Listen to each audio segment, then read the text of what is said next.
Hola, aquí estamos de nuevo para seguir con esta serie de por qué decimos que el pisco es el espíritu del Perú. En el anterior video estuvimos viendo el tema de cómo se elaboraba el pisco manualmente o de alguna manera quisimos hacer digamos, un resumen de cómo se elabora manualmente el pisco, ¿no?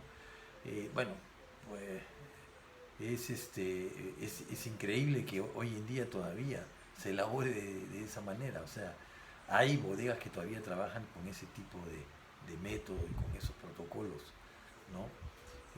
Pero además de eso, no solamente hay la historia digamos, no solamente la parte manual, sino hay una serie de temas que ocurren durante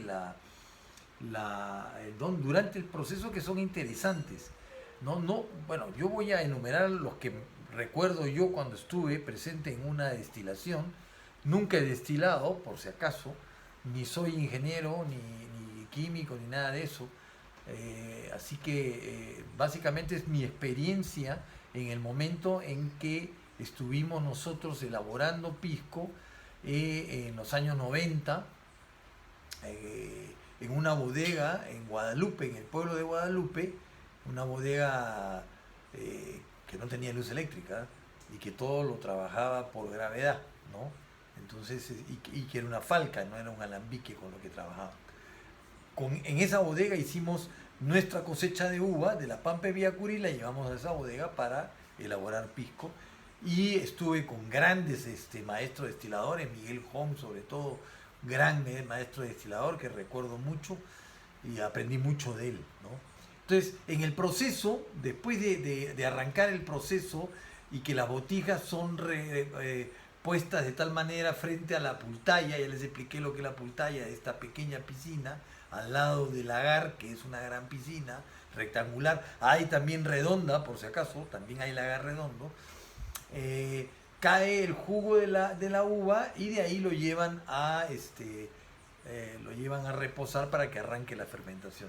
En ese momento me sirvieron un chinguirito, así se llamó. Este es un chinguirito, me dijeron. ¿No? El mismo jugo que todavía no he arrancado la fermentación, lo mezclan con pisco y nos sirven el chinguirito. Así se llama, es un poco esa parte que quería yo comentarle, ¿no? El chinguirito se llama. Entonces, el jugo de la uva fresco, frío además, con el pisco da una sensación muy agradable. Hay que tener mucho cuidado porque es tramposo el trago, pero es muy fresco, muy simpático, ¿no? Después,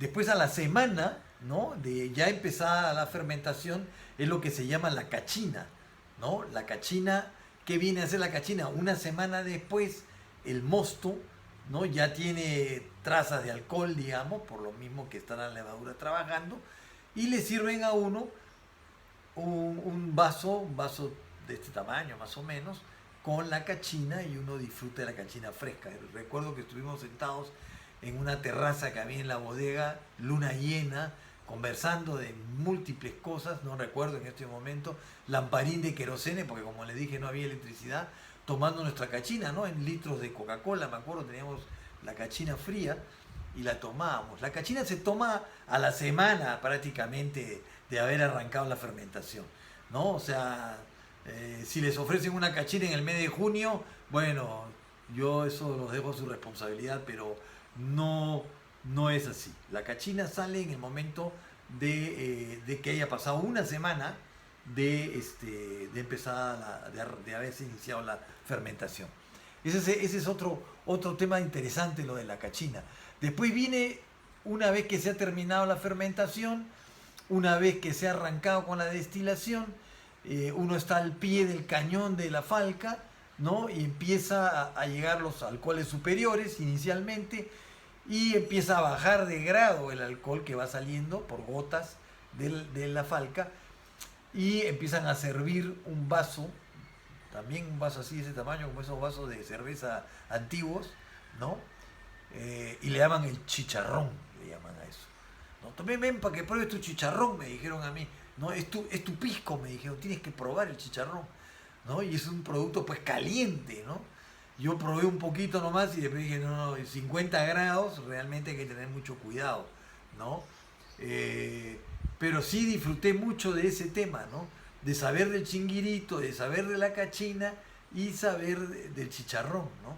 Son tres puntos importantes dentro del proceso de la vendimia y de la elaboración de pisco que quería compartir con ustedes, ¿no? Ya después de eso, una vez que se logra el pisco, ¿no? Que es la que viene a ser el cuerpo, como yo les he explicado, lo que se hace es dejarlo reposar de acuerdo a norma, reglamento de la denominación de origen. Son 3 meses de reposo. Hay productores que no tienen otra alternativa que sacarlo los 3 meses y hay productores que lo dejan descansar o lo dejan reposar para que amalgame ese alcohol y esa agua que ha sido separada y se ha vuelto a unir durante un tiempo y mejore en calidad, en sabor, en nariz, en aromas, el pisco, además de que se hace el trasiego, ¿no? Se va cambiando, se va oxigenando el tanque para que de esa manera mejore la calidad del producto. Eso ha sido todo por hoy. Quería yo comentarles este tema, me parece muy simpático. Si les gustó, clic en la campanita. Si les interesa recibir más información de este tipo de pisco, que suscríbanse al canal. Nos estamos viendo, siempre con responsabilidad. Hasta la próxima. Chao.